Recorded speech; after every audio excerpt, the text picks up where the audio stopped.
Citizen Actions and Series Wrap Up.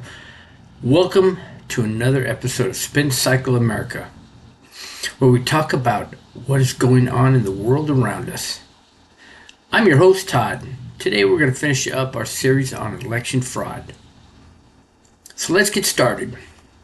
Hey everyone, again, welcome to day 6, the final episode of our 6-day series on election integrity under scrutiny. Over the past week, we've looked at fraud basics, foreign interference, mail-in ballots, voting machines, and voter rolls. We saw real problems exist, but are often rare at scale, and that solutions are within reach. So basically, one side pointing to the other side saying that there's fraud, there's interference, there's this or that. A lot of it's not true. There might be a little bit here and there, but nothing or not enough to overturn an election. Yeah, there's people that have been prosecuted for it. Yes, there's people that got in trouble for it, and yes, they should be prosecuted for it, but not enough to overturn an election. So today, we're going to wrap up with practical reforms that work and what you can do as citizens and why getting these right matters for all of us. All right, so core reforms that build trust. And I'm going to mention trust quite a bit here in this one today, and I might drift off just a little bit off a topic here to explain and talk about trust, the lack of it. And that's probably the biggest problem that we're having in our government today. So here are high impact, broadly popular fixes based on what we've seen that works, that's out there. And these work, and they just need to be put into practice and keep going. Paper ballots plus mandatory risk limiting audits after every election. These catch errors and prove results. This next one here, all right, let's go ahead. Get your pencil, get your little button, your finger ready to push on that button there and put in the comments. Stronger voter ID requirements paired with easy ways to get free IDs. Most Americans support this.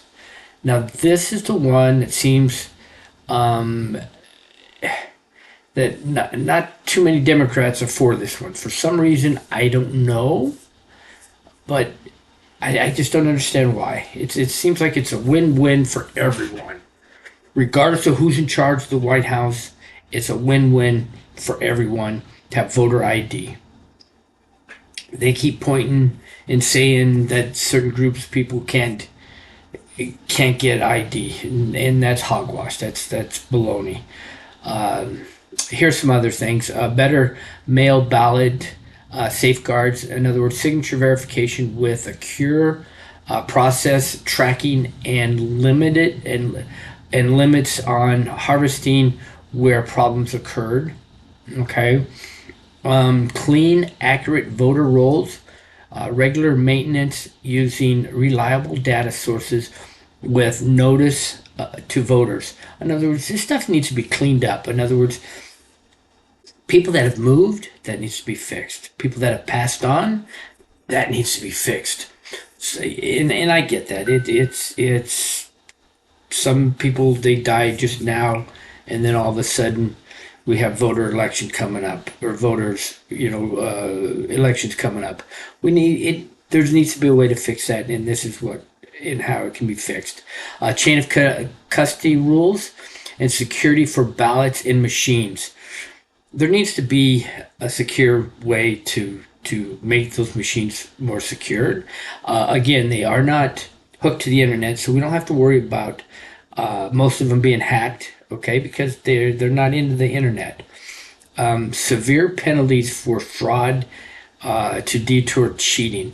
In other words, if we think somebody's going to cheat, to prevent it, we might as well make severe penalties, make them worthwhile. Not just say, well, you're going to get your hand slapped if you cheat. States using combinations of these report fewer issues and higher confidence. The goal is secure and accessible elections. If this is a goal, then why is one party fighting the other ones this much or so much? I mean, it's unreal how much they're fighting each other. I mean, you can't click off the news without one party pointing the finger at the other party. It is unreal. Here's what you can do as a citizen. You don't need to be an expert to do this. Volunteer as a poll watcher or an observer. Parties and groups train people to watch counting legally. Make sure it's done properly. Both parties need to do this, not just the one party, but at the same time, your integrity will be called into question. So if you're a Democrat or a Republican, make sure you're doing it. Use your integrity. I mean, I'm sure everybody out there has integrity and don't want it to be called into question. So make sure you're doing it correctly. Support transparent reforms in your state. Contact legislators about audits, ID, and roll cleaning. There it is again. Make sure that if somebody passed on, that it's not that person's not getting passed on, and their name or something isn't getting used in voter rolls and things like that. Verify before sharing. Check primary sources and official audits instead of unverified claims. Vote in local elections. Secretaries of state election boards and county clerks make big differences. So do that. Most states right now are going through elections. My state's getting ready to go through one right now. I just received my mail-in ballots right now. Okay, so go for that. Elect that. Do your elections. Local elections are going on now. Many have received their ballots right now as I'm speaking. Report real suspicions in your state election office, to your state election office or law enforcement with evidence, not rumors. And this is what kills trust, is when people start spreading rumors. I see it all the time. I go on to TikTok, I go on to X, formerly known as Twitter, and people are spreading lies because I'll research what somebody says and I'll look at it and I'm like, are you kidding me? That is definitely not true. So stop it. Both sides do it. One side might do it more than the other, but they both do it. And so quit it. Stop being jerks about it. Grow up. Stay informed. Follow bipartisan groups and official reports. Vote for what you believe in, what you believe is right, not what your leader is telling you to vote for. If you don't believe it, then why are you voting for it? I mean, look at some of this stuff that's going on now. People think that voting for socialism and stuff like that in New York, that they're going to get all this free stuff. Free stuff is not free. I don't care who you are. It's got to come from someone. Somebody has to pay for it. Okay, so it's got to come from somewhere. And they're talking about taxing the rich. Well, those rich are going to pack up and leave that state. Okay? And where are they going to go? They're going to go down to Florida. They're going to go down to some other state. And then what do you have left in New York or California or any of those other states that want to do this? You're going to have a shell. So think about it, people. Do you want to have a ghost town of a state? Or do you want to have a decent state? And you're going to hear about this in my next, in one of my podcasts that's currently running as well on Spin Cycle America. So small groups add up to stronger democracy and trust. Right now, I don't believe there's much trust for our government.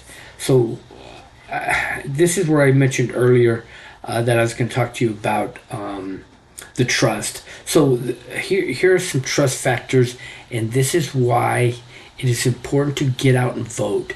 Get rid of those who you don't want running this country. If you don't want somebody to run this country, then stop arguing about it and get out and vote. If you don't like something and you don't vote for it, then you don't have any reason to say anything.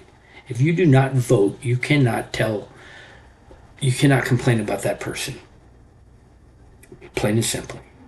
So recent polls, let me just throw a couple of facts out there, a couple of polls out there. Recent polls on the public trust in the U.S. federal government as of mid-2026. So public trust in the federal government remains near historic lows across major pollsters. And here are the most recent figures. Now, remember this, okay? So if the Democrats were a party, these numbers would be flipped, okay? But because the Republicans are in the party, they're this way here. But just think of it that way, okay? So 17% of Americans say that they trust the government in Washington to do what is right, just about always, and 2% or most of the time. So 15% for most of the time. This is consistent with the very low levels seen in recent years. Now, Partnership for Public Service, as of April 2025 survey, 33% of Americans say they trust the federal government, up slightly from 23% in 2024, but still low overall. So you can see none of those are even breaking 50%. Really? But you can see why nobody trusts anybody out there, because our government doesn't know how to work together. Trust levels for handling domestic and international problems hover in the low to mid 30s range for great deal to fair amount, with high, not very much to none at all responses. So trust is often bipartisan or partisan. It rises and falls depending on which party controls the White House, but overall has been low for decades. So this has been low for decades, okay? Not just because Trump is in power. It's been low for decades. That's plural, people. Plural. Decades. Okay? That means several decades. Younger Americans from Harvard Youth Poll, spring of 2026, show even lower trust at about 15% in the federal government. So you can see it doesn't matter who is in charge of the White House. We just need a government that can work together. They can't. They don't even know how to work together. The problem is that the two parties are like two parents getting a divorce. They spend more time fighting over custody of the kids, the people, you and I, instead of what's good for them. They could care less what's good for us. They don't care what's good for you or I. So if that's the case, then get out and vote. Vote for what you believe in, not what your leader says. I don't care if it's Trump, I don't care if it's Biden, I don't care if it's Obama, I don't care who it is. But vote for somebody you believe in,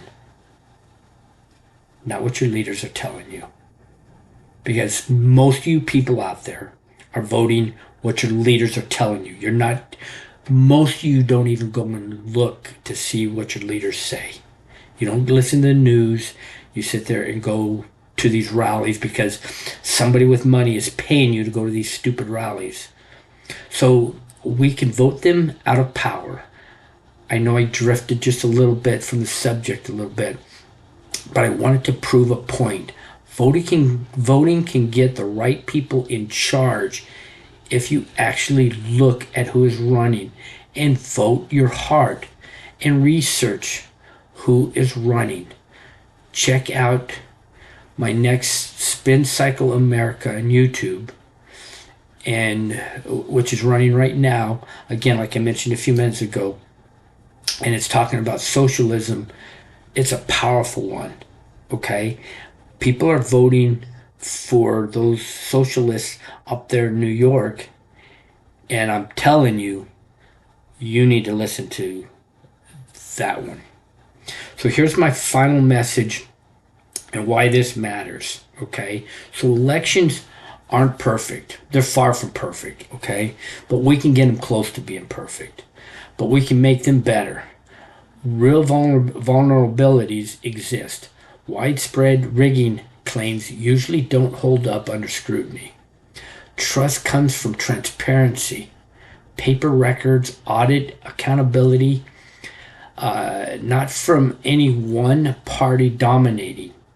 When we defend secure elections, we protect everyone's voice. Democrats, Republicans, independents, people who don't know who they are, anybody, if you vote. But most of the people,